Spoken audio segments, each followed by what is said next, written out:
We begin with an investigation into the potential dangers of accidentally leaving your car running with some keyless ignition systems. They've played a role in a number of deaths by carbon monoxide, which in some cases can kill you after a handful of breaths. Tonight, ABC's Alex Perez finds out if your own car can put you at risk and how to stay safe. We're going to go down, we're going to mask up on the floor. Firefighters armed with masks and safety gear. They approach cautiously, knowing this garage is filled with deadly concentrations of carbon monoxide from the exhaust of his car left running.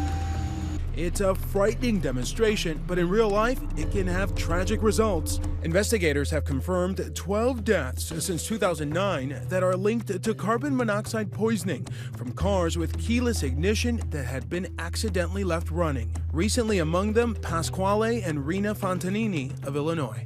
I'd sit here, my mom would sit here, my dad would sit here. They were found by their son, Caesar, during a routine morning visit after he finished his shift as a firefighter.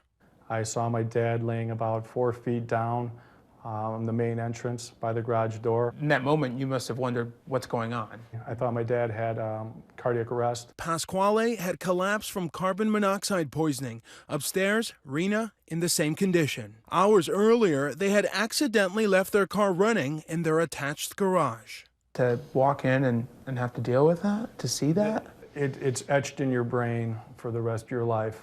The 2013 Lincoln MKS had a push button or keyless ignition. Police say Rina put the key fob in her purse and left the car with the engine still running, despite an audible warning likely made by the car. Officials say the carbon monoxide from the engine built up in the garage and seeped into the house, eventually killing them both. I was unaware that there was a problem until this happened to my parents. He and his family have filed a wrongful death lawsuit against Ford, the maker of Lincoln. His lawyer joined us for this interview. Some may say, this is, someone who's trying to sue the big manufacturers. This is about money. What do you say to those people? That's just not true. The Fontaninis would give up all the money in the world to have their parents back. And they were robbed from this family because of irresponsibility by car manufacturers. Ford says the keyless ignition system has proven to be safe and reliable. They add many of their current models with keyless ignition do have an automatic shut-off feature. The Fontanini's vehicle did have an audible alarm, but critics say this wasn't enough to save them. When someone leaves their car running in the garage and there's a carbon monoxide death, the initial reaction is accidental death. It's the driver's fault, and it's essentially unreported.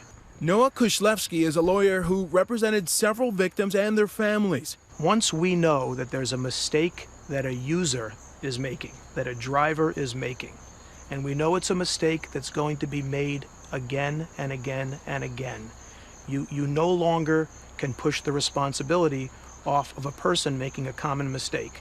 Some of these new keyless cars also feature quieter engines, so it's easier to exit the car without hearing that it's still running. To find out how quickly the carbon monoxide fumes in a running car could turn deadly, ABC News conducted a demonstration. Working with carbon monoxide expert Tom Fireisen to monitor CO levels, the Bayshore Fire Department on Long Island, New York, there to help keep us safe. The car, a 2015 Chrysler 300, one of many on the market with keyless ignitions and no automatic shutoff. This garage, freestanding. We covered the exterior vents to mimic what could happen with many attached garages. After our producer exits the car without shutting it off, he hears no alarm outside the vehicle. We leave the car running. Then a check every 30 minutes for the level of carbon monoxide. 2.5 hours into our demonstration, CO levels are rising quickly. We're currently at 890 parts per million, and that could be potentially lethal. Then, at almost 4.5 hours in, the CO level is at 4,350 parts per million. Lethal levels. If you were to go inside this garage right now and close the door, you would probably lose consciousness within 5 to 10 minutes, and death would follow shortly thereafter.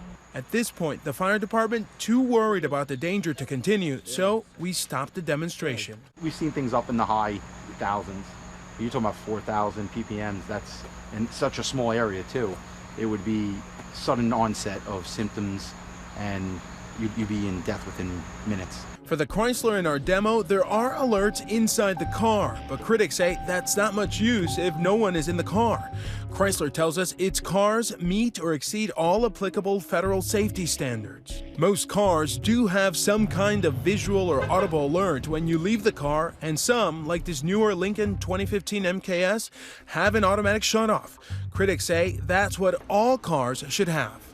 If you know it's a safety risk and you have an easy way to fix the problem, then why wouldn't you do it on all cars? The National Highway Traffic Safety Administration has proposed a rule requiring a brief but piercing alarm, not an automatic shutoff.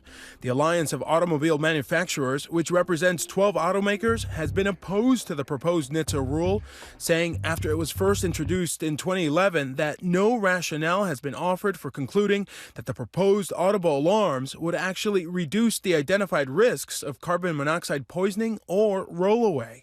They now tell us that auto safety is their top priority, and they're working to further develop best practices. NHTSA says it is reviewing public comments and will issue a final rule in February. With their lawsuit against Ford pending, the Fontanini family hopes for changes that will put an end to what critics call a silent killer. The whole reason we're doing this is to prevent that from happening and hoping that my parents are the last of accidents that happen. The consequence for a consumer of mistake shouldn't be death. For Nightline in Chicago, I'm Alex Perez.